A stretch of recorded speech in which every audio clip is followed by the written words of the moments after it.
how Jubilee tumbled, because I had a lot of hope, expectation that Kenya was going to have a binary political competition point where ideas were going to be about Jubilee and NASA.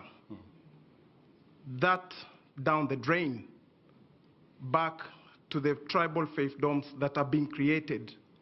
Now the question is, you are on record as having formed or led the United Republican Party, URP. You stand on that podium and acclaim yourself a Democrat. So there is the Republican and the Democrat you.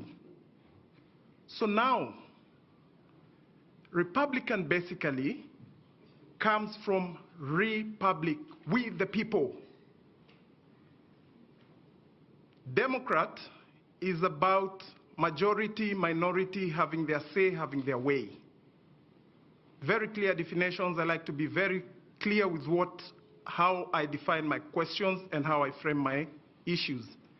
Now, the problem in Kenya is, or as it is, the parties as we have them are operating at the behest of the political leaders, briefcase parties, owners of parties. People do not have, because recently in one of the NDCs, a list came and names were mentioned and the question was put to the floor, yes, nays, yes, have their day, elections. Really? So now what commitment do we have from you that the party you're forming, the UDA, will be about elections and not people serving at your behest? Then, Mr. Your Excellency. Sorry. That's enough. We don't have any more time. No way. Yeah, okay. Deputy President, I've just got a few clustered questions here, which I'm just going to summarize. Why don't I answer these ones first, and then you okay, and then we'll have that. So go ahead, okay. And then we'll do one final round. We can meet later. My good brother, I didn't get his name at the back, says, am I dismissing the calls of unity? By no means, no, I'm not dismissing the calls of unity.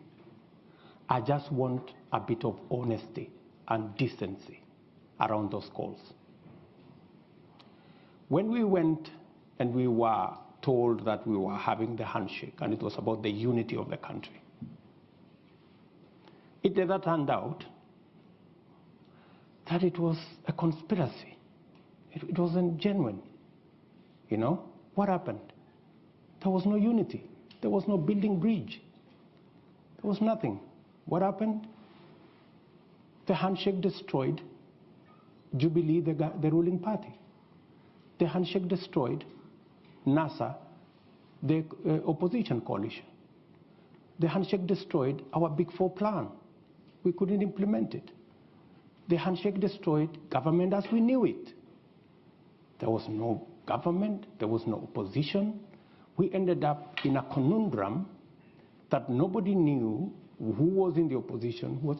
So, as we call for unity, is it the unity of the leaders or is it the unity of the people?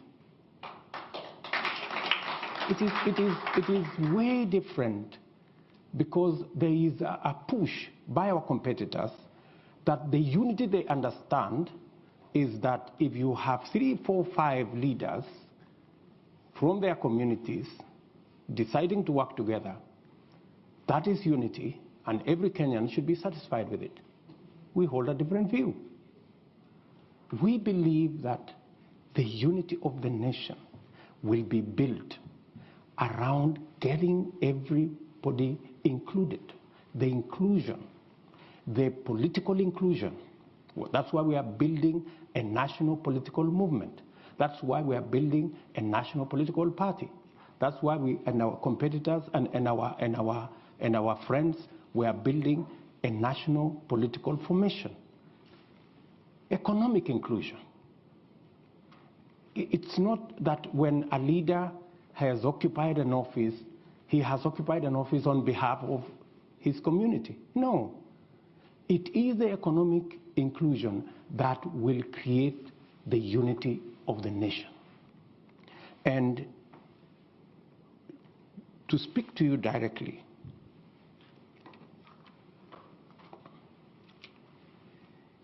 if you want to tell us today that you want us to believe you, that you are genuine about the unity of the country, you know, and you have just come from your commitment. You said, this is my commitment, this is my word as a leader. You've walked away from it. In fact, I consider the so-called unity, you know, people running away from their commitments, people running away from what they have committed to other leaders. And if you can lie, if you can cheat, if you can betray a fellow leader, what will you do to the people of Kenya? Huh? So, I mean, really, we have to be honest about this thing, you know, and we must speak candidly as Kenyans to these issues. Let's not gloss over big words, you know, unity of the country, a second liberation, Mandela moment. No, I mean, this is all nonsense. I'm sorry. I mean, we really must speak to the real issues that bring people together. Health. Health is a very big issue. In fact, it's just that he squeezed time out of me. That's one thing that is at the heart of this conversation. We had a whole program on universal health. Unfortunately, we couldn't deal with it because we ended up chasing the BBI stories and the rest of it. So, what is our plan? We managed this year, in fact, three months ago, we managed to pass the changes to the law to make it possible for us to re-engineer the whole health space and make it possible for us to get to universal health coverage that carries with it your concerns on how women access health and how the citizens of Kenya access health. We now have the law that will give us a graduated contribution mechanism where people earning 6 figures like myself can pay more, and the people down the pyramid can pay less. And it is our considered view coming from experts and complete with actuarial expertise that it is possible under the new arrangement for us to double, if not triple, the resources that will be available to manage our health under our new health program as passed by the law in Parliament. That way, we can be able to deliver health in a much more predictable, quality health in a better way. And with it, you know, when we came into office in 2013, okay, I remember, I think it was in 2015, we then said that government of Kenya will pay through National Hospital Insurance Fund for every mother who gives birth. Many women avoided going to hospital because they could not afford, but we made it possible that every child must be born with health professionals in place. And that's why significantly we have reduced maternal deaths. With our universal health coverage properly rearranged, that will scale up those interventions. On matters to do with abortion, the law is very clear in Kenya until it is changed that if the health or the well-being or the survival of the mother is in jeopardy, doctors are legally given the permission to save the life of the mother. So that the provision on where life is in danger is already captured by our law. Maybe then, unless you're talking about something much more progressive, then that's another discussion. Kenya is a democratic country. We will have a conversation. And when we get to that place where we make that decision, then we will implement it in whatever fashion that the law will provide at that point in time. Mushibi, sorry. Yeah. On what guarantees do we have to make sure that we are not transiting from this party and the parties are not democratic and that kind of thing? I am the biggest loser when it came to the collapse of Jubilee. I had invested, the same way I see that passion in you, I had invested a lot of emotion, a lot of effort in building the Jubilee Party.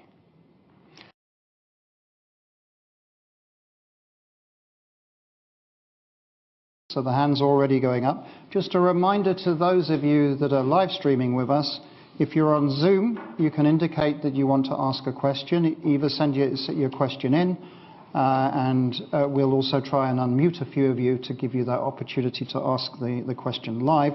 My apologies if you are on our live stream and not on the Zoom platform, you're not going to be able to ask a question, but I hope you're enjoying what you're seeing, and do tweet if you want to. So let me go across the room now, and the hands are up. So I'll take a cluster of questions, Honourable Raila. The gentleman there. Yep, you sir, please introduce yourself and ask your question. Just one question, please, because we're going to get plenty. Thank you very much, Right Honourable Raila Odinga. My name is Fred. I teach political science at King's College London. And who you are? My name is Fred. I teach political science at King's College London. And my question is regard to your program for the middle class in Kenya, because your opponent, William Ruto, has this bottom-up approach about the poor. You also have this welfare program for the poor, but nobody's talking about the middle class in Kenya who have to pay the taxation to take care for this program. So what exactly are you going to do for the Kenyan middle class in terms of improving their welfare? Thank you. Okay. Don't worry, we're going through the room. You, sir? Yeah. Afternoon. My name is Julius Baluto. I'm a broadcast journalist here in the UK. Prime Minister, my question focuses on the youth and the future of... Oh, sorry, Julius Baluto. Okay. Go ahead. Yeah, my question focuses on the youth in Kenya and the future. Prime Minister, a lot of developing countries, they do have what we call innovation hubs scattered across, whereby if a child has a brilliant idea, they take it there, and then government kind of supports that to keep innovating. I know Kenya is very innovative. With the M-Pesa, for example, is taken, money transfer to the next level in Kenya. What are your programs like when it comes to help youth in terms of innovation? Thank you very much. And let's go right over, but one question, please. Yes? Guaranteed? Yes. Okay, go ahead. Nice to see you again. Thank you, Right Honourable. Welcome back to London. My question is regards to your agenda. Also. My name is Wekesa. I also teach at King's College London. My question regards with your agenda point number 10, and that's you speak about administrative continuity, and you've touched on corruption.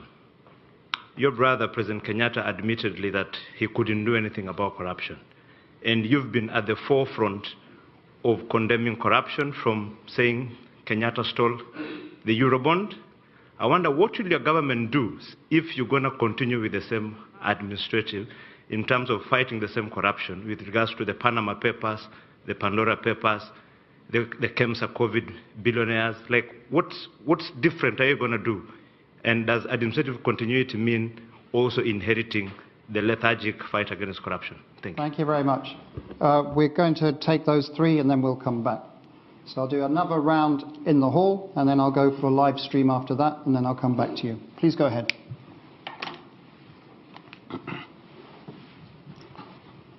This one is about, Fred talked about the plans that we have for the middle class.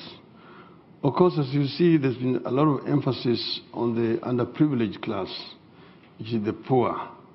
The middle class, of course, know very well how to look after themselves.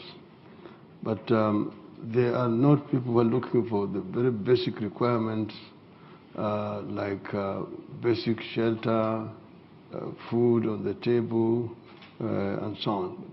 Middle class are looking for example, affordable housing in terms of shelter.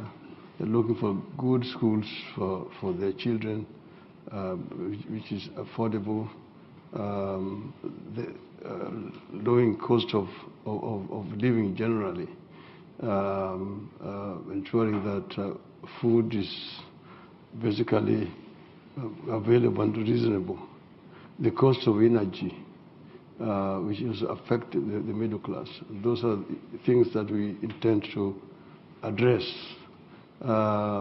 making sure that the transport system is working in urban environment, and also basically urban transport is working properly. I've mentioned the cost of energy and so on. So those are issues that we are actually addressing in our manifesto comprehensively, which will ensure that the middle class grows. We want to grow the middle class. What we have said is that you don't deprive those who have in order to empower the poor. And like the emphasis has been made in what they call the bottoms-up approach. We are saying that we create a conducive environment for upward social mobility to allow as many people coming to rise up and join the middle class and even the upper classes. This is what we're intending to do. The youth innovation, yes, our youth are very vibrant and very creative indeed. You just mentioned the example of the M-Pesa. We are the ones who invented the mobile money, which we've given to the world. Unfortunately, the inventor himself did not really benefit from the product of his work. We've said that you need to be able to protect intellectual property of the youth. They make inventions, they are protected so that they can be able to benefit from what comes out of their work. That itself will create a lot of incentives to promote the youth to be more creative in inventions in our country. Okay. This is, intellectual property. See, Mr. Wekesa, I've said yes, that we will continue the positive work that has been done by the government of President Uhuru Kenyatta. I've never said that we are going to inherit the negative things. There are several negative things that Uhuru himself has actually admitted. He said that, for example, the government loses close to 2 billion shillings daily into corruption. He is, of course, felt very much unable to deal with it. The reason is because he's got a divided government. Is being undermined from within his own government by his deputy, who is basically an opposition inside the government. And therefore, any fight against corruption is politicized.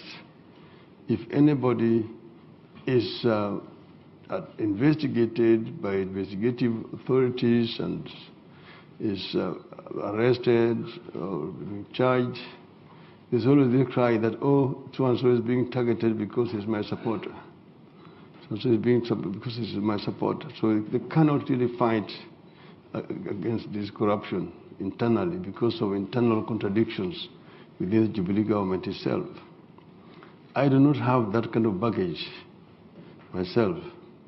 I'm coming in there with clean hands, and people know me.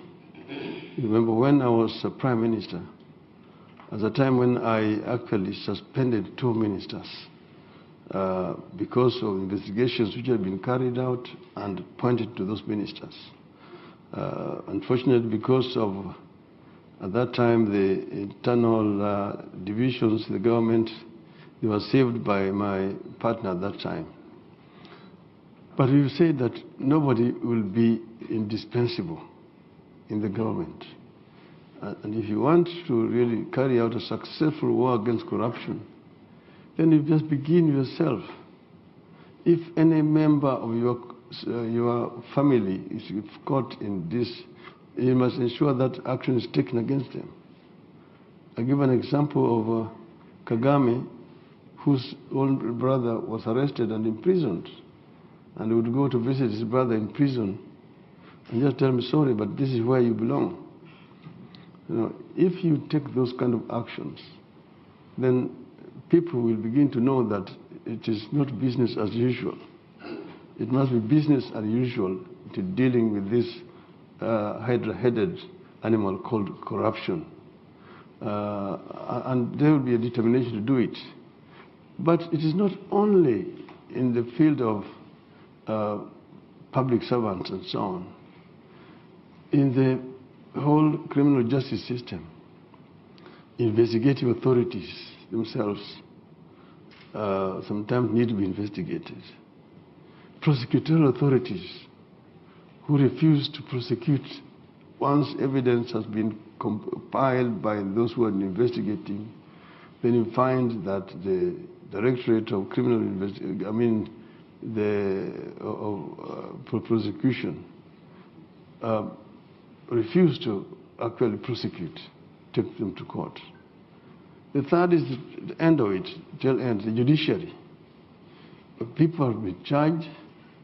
Once they're taken to court, you've got a battery of all these lawyers baying in the court, oh, these people are basically innocent until proved guilty through a due process, and make it impossible even for the judiciary to work. But those are corrupt judiciary. They give bail or bond, and then the cases are never listed for hearing. Years on, cases which were taken to court at the beginning of the life of this regime in 2018 have not been heard up to today.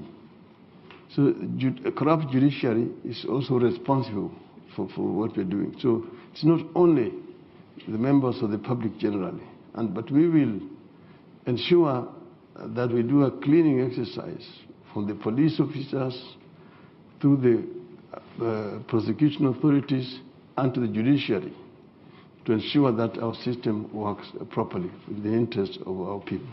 Thank you. Okay. So we'll go over here. Is it you, Fergus? Yeah, Yep. So, yep. Mark, go ahead. Yep. Please introduce yourself. Some people won't know who you are. Mark Malloch-Brown, former Africa Minister and President of the Open Society Foundations. Honourable Raila, it probably won't surprise you that I'm going to ask about how you ensure there is an honest election. Having been with you as Africa Minister in 2008 when we feel you were cheated at the right outcome, having seen the dismal conduct of the last election in terms of the vote count, how will you ensure when you're running against a well-funded, ruthless partner, how will you make sure that the honest election takes place, which allows the candidate with the most votes to win? Thank you very much.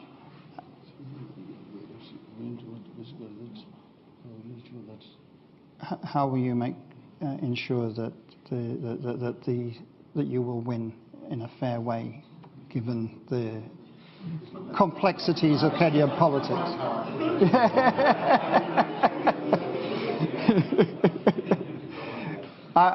We've had so many questions on this particular issue. Both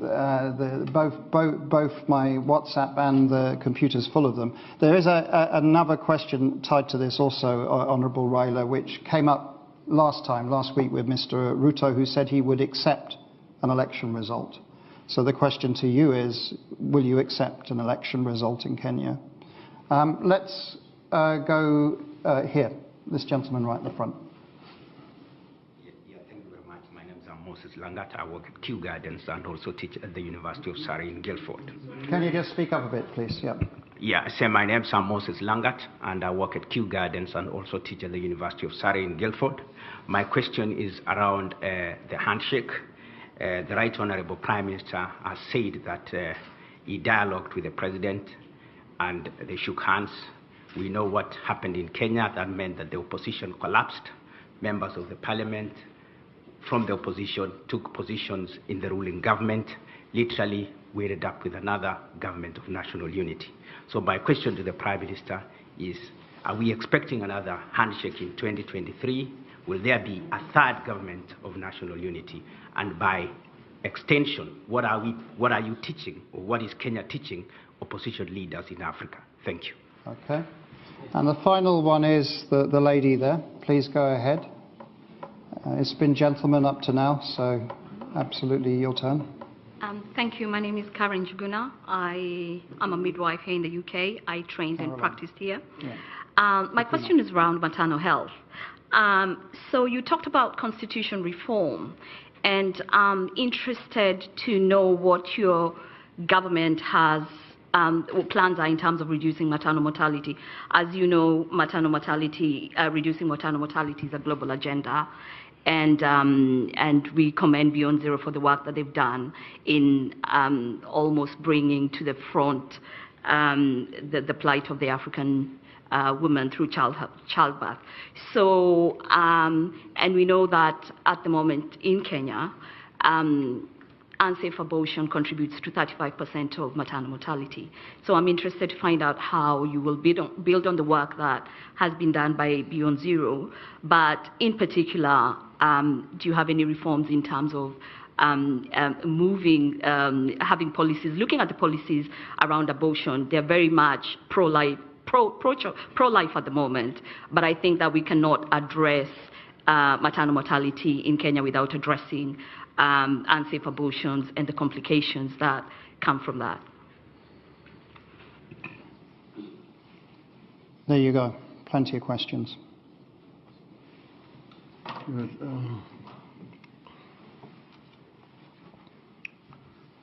To answer my friend of the Brown, how do I ensure the win? He knows how me and him have been agonized, particularly in 2007, when what was not expected to happen happened. It has been a long road, as you know. Following the 2007 Bush elections, because Kenya has paid a very heavy price in terms of loss of life that resulted. And we had said that never again will that happen. Unfortunately, the subsequent experiences have not been very much different. We set up a team at that time, the Kriegler Commission, to investigate what happened. And they came up and said that one of the reasons was the manual transmission of results, which enabled the people to interfere with the outcome, and recommended that Kenyans should go electronic. Unfortunately, the results with this have not been very pleasant. Remember what happened in 2013, and we contested the outcome at that time. We went to the Supreme Court, unlike in 2007, when we did not have confidence in the Supreme Court. At this time, we went, but then because we did not get evidence in time, by the time we were able to compile our evidence, they said that we were time-barred, and therefore our evidence was dismissed. And then the Supreme Court went on to say we lost elections. And we said we did not agree with the Supreme Court ruling, but we generally accepted because we respected the Supreme Court and urged our supporters not to involve in any kind of violence or demonstrations. So we then resigned ourselves to our role as an opposition and waited for the next time. And then the next time came in 2017. Again, we had a similar experience and went back again to the Supreme Court. This time the Supreme Court agreed with us and nullified the presidential elections. Unfortunately, the Electoral Commission was not able to guarantee that the repeat elections were going to be different from the other ones. That's why we boycotted the repeat elections that time. We are hoping that this will not happen this time around, but we are, of course, monitoring the Electoral Commission, and we have actually pointed out areas of our concern that we want them to address to ensure that the process is free and fair. And we have actually said that if it is free and fair and we win or we lose fairly, we will accept the result either way, so long as it's free and fair. Then Moses is talking about that the handshake basically destroyed the opposition. I just wanted it to be understood properly that the handshake came as a result of the crisis that was in the country at that time. The Supreme Court had nullified the elections. We had demanded that the playing field be leveled before we participated. That was not done. In the end, of course, we called for a boycott of the repeat, and the turnout was, of course, very, very low. But then they went on to now swear the president on its own, which angered our people. We called for boycotts of certain products in the country.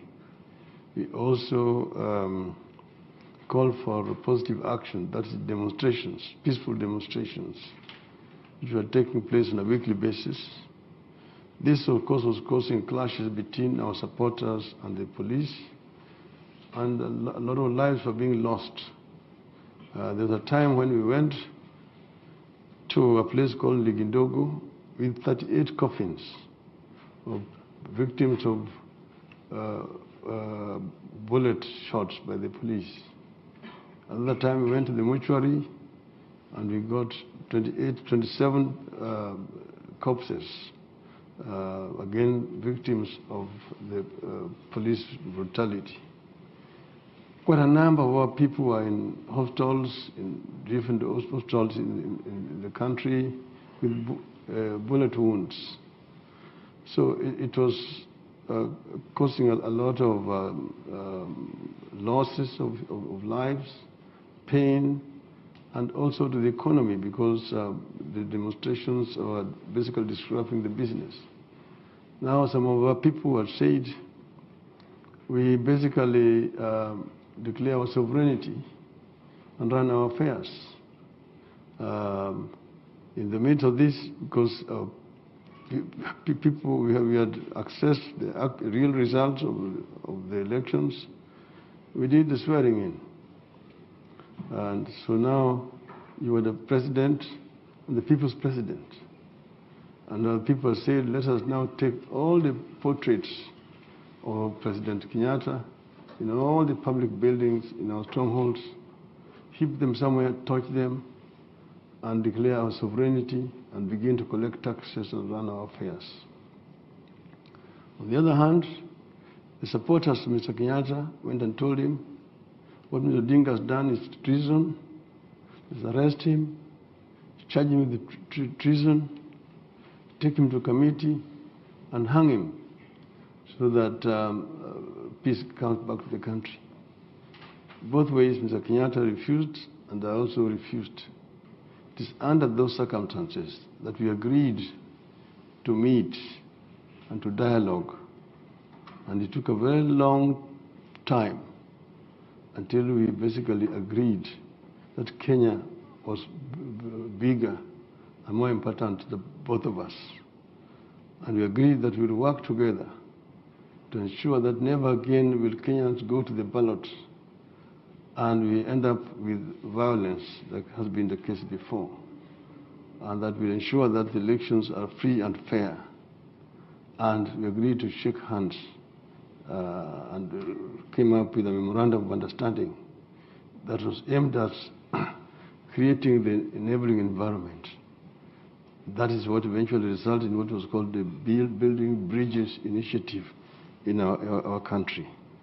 So opposition did not collapse, to answer you. We did not go into government, unlike the propaganda being spread by our detractors. We remained very much in opposition. Our party in parliament was doing what is done in this country, what you call Her Majesty's loyal opposition, where you do not just propose for the sake of proposing, but you propose and also offer a constructive alternative as to what you are opposing. This is what has been happening in Kenya. There have been fallacious theories that, oh, you've got opposition in government and government in opposition. Nothing could be further from the truth, because that so-called government in opposition is living in officialdom. The deputy president, when he came to this country and the United States, he spent over $1 million US dollars in taxpayers' money to bring that entourage out here. He's traveling with the government security.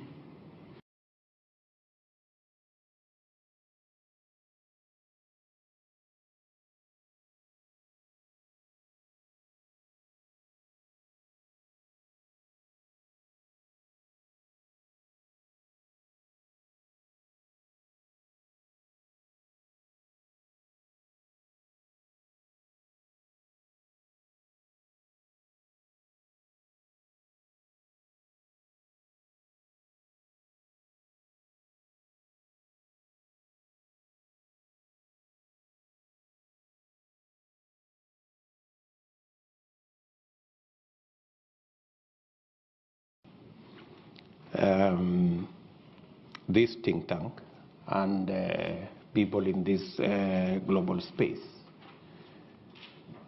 on matters to do with the subject that you have asked me to speak on. Elections in Kenya, challenges and opportunities for shared prosperity. I was here about 3.5 years, 3 years and a few months and a bit. Our ability to make sure that that election is free, is fair, and is peaceful.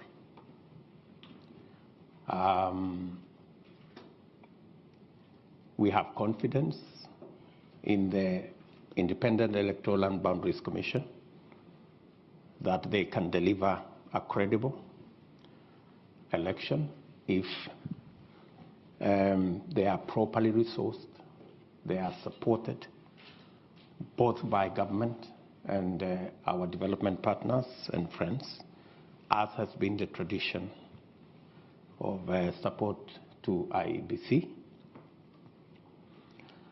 That election is a decisive election.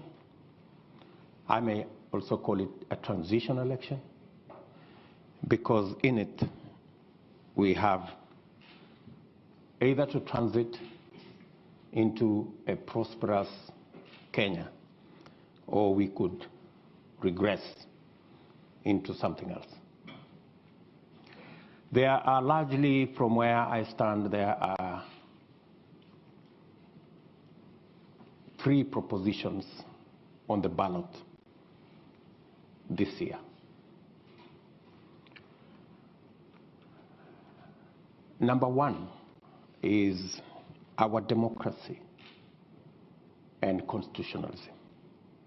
That's on the ballot this year.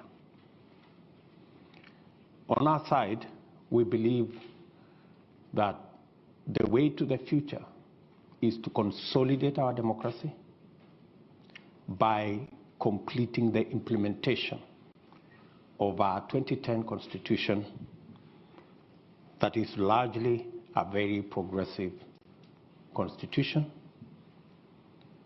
that provides for checks and balances, that separates the judiciary from the executive, from the legislature, and provides a system of checks and balances, builds in accountability, ensures that we have shared prosperity with our robust county system of government and our county governments that have become a very big celebration by the people of Kenya of that shared prosperity. On the other side of the divide, of course, we have our competitors who now have doubts about our 2010 Constitution. They have proposed a raft of amendments in the region of 72 different amendments in an exercise called the BBI process. And they want to bring back an imperial presidency. They want more power given to the president. They want the president to have power over the judiciary. They want the president to appoint an entity called ombudsman that seeks to supervise and superintend the judiciary. They want the president to go back to appointing ministers from parliament, which in our opinion undermines the oversight responsibility of parliament. If you inject members of the executive into parliament, we go back straight where we were before the new constitution. So on one side, we think we should be able to consolidate our democracy and complete the implementation of the new constitution. On the other side, they want to amend the constitution and take us back where we came from 30 years ago. The second item on the ballot is our political culture. We believe that our focus should be building institutions, institutionalizing our governance, institutionalizing our politics, institutionalizing our accountability, and institutionalizing all the oversight responsibilities and our progress. What do I mean by this? On one side, we believe we must build our politics around political parties.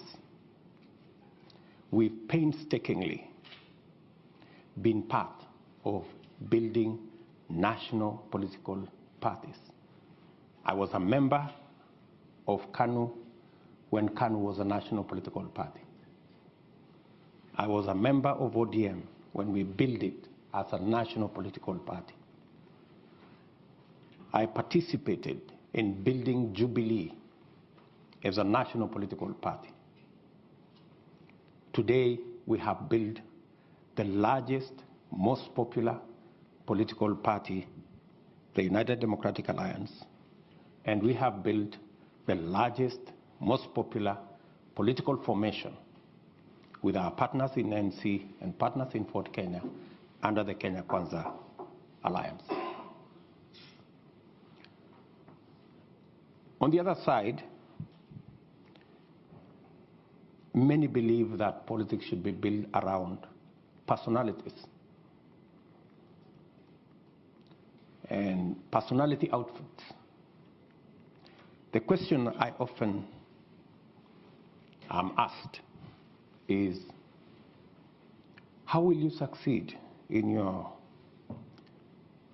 presidential campaign unless you have the support of Uhuru Kenyatta or the next guy or the next guy, oblivious of the fact that we have built the largest political party to many people.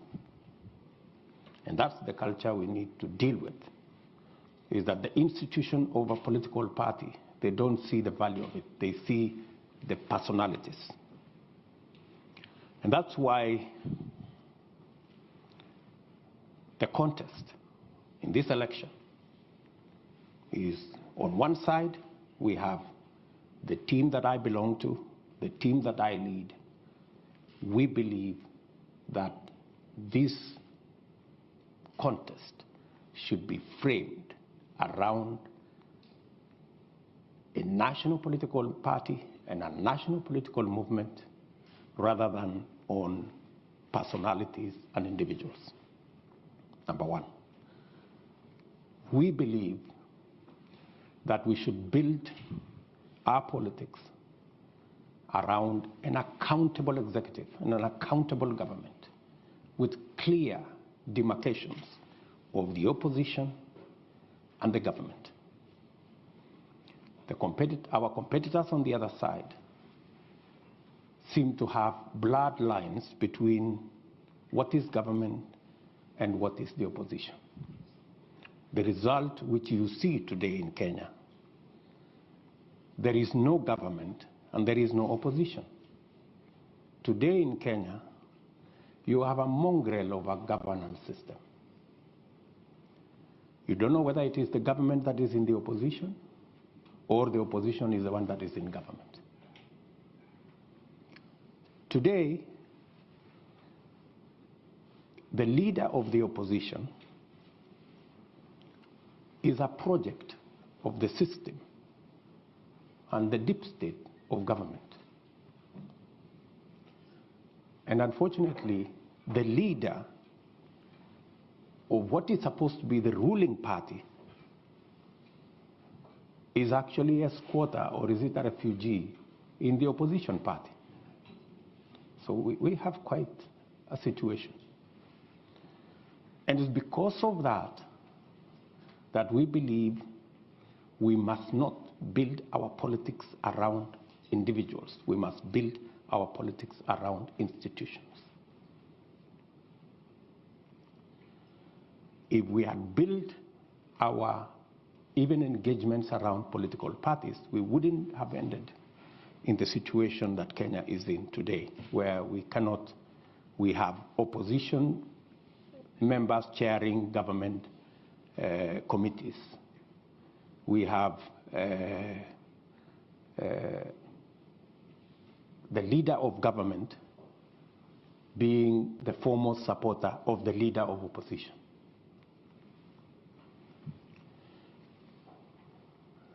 The third issue on that subject of political culture and building institutions. Today, anywhere in Kenya, people will tell you the fight, apart from the oversight responsibility of the opposition over government being compromised because of the lack of institutionalization of our governance. Today, anybody in Kenya will tell you the fight against corruption is laced largely with political persuasion. If you have challenges of having stolen from the public, you only need to be a friend. You only need to profess that you support the handshake and you support the BBI, and you will have no consequences. It is our belief that accountability should be built and institutionalized. That's why we believe that the very first thing we must do in completing the implementation of the Constitution is to operationalize what the Constitution provides for, the judiciary fund, to give the judiciary the capacity, the financial independence to be able to deploy their full potential in discharging their constitutional mandate of adjudicating on disputes, dealing with matters of accountability, dealing with matters of corruption, so that corruption cases do not take 10 years because the judiciary is undercapacitated, because they do not have the resources to hire the personnel, the magistrates, the judges, the software, the hardware, to be able to discharge their responsibility. At the very first instance, it's our commitment that we must operationalize the judiciary fund and get the judiciary to do independently what they are supposed to do. The second item is the entire criminal justice system, from the DCI to the Inspector General and all the investigative authorities in between, must also be given what the Constitution says, their financial independence. Today, the IG, the Inspector General, the DCI, they run independent offices, but they depend on the office of the President for their finances. They do not have financial independence. There is a common saying, he who pays the piper calls the tune. So, if somebody else is paying, that's how they decide who you go after and who you don't go after. That's how they decide if you are on this side of the political divide, there are no resources to prosecute. And if you are on this other side of the divide, there are resources to prosecute. We believe the criminal justice system should be truly independent by not just having constitutional independence, but having financial independence to discharge their responsibility. Institutions, institutionalizing the fight against corruption, institutionalizing accountability, institutionalizing oversight. That way, we will be on the trajectory of getting Kenya where we want. So, what's on the ballot? Those of us who believe we should institutionalize our politics along political party lines, institutionalize accountability by having clear separation between the opposition and government, institutionalizing the fight or accountability by making sure that the judiciary is independent, the institution of the criminal justice system is independent, not just by constitution, but financial and operational independence as well. Rather than build this around personalities who then become subjective and who then become biased. And we end up in the place we should not be. Finally, in the ballot, we have driven the economy right to the heart of this contest. And we are looking at democratizing the economy of Kenya. And that is why, with our partners in ANC and Port Kenya, we have built an economic model around this election that gives us opportunity to expand and make sure that our economic model is inclusive. Make sure that the millions of our citizens who are today locked out of the economic cycle because they have no jobs, 4 million of our young people out of school, out of college, out of university, have no jobs, and it's not going to be business as usual. How are we going to do it differently?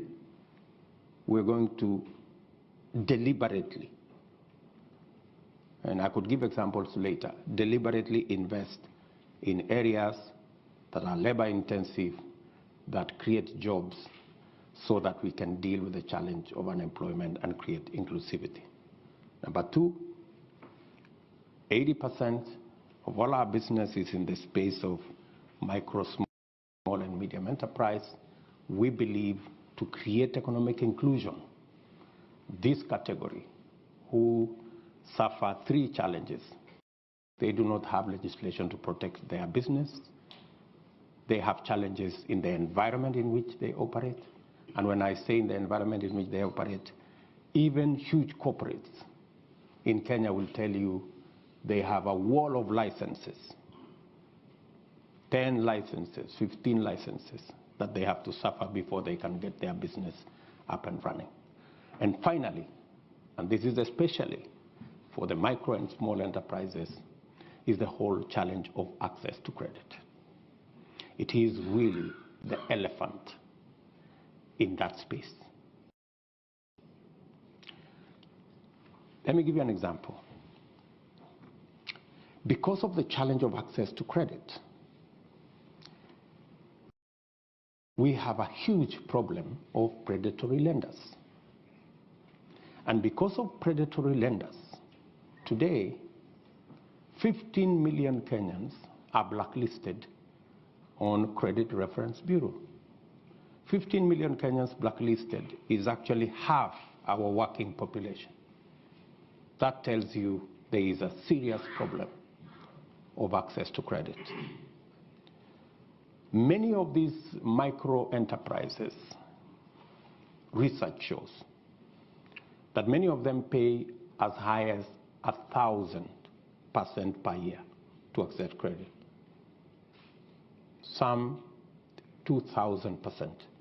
While corporates access credit at 10%, the micro and small enterprises access credit all the way to 1,000%. It's reasonably. These are enterprises that end up making $1, $2, maybe $3 on a good day. And with just access to credit, reasonable credit, you can actually increase their income from $2, $3 to $6, $7.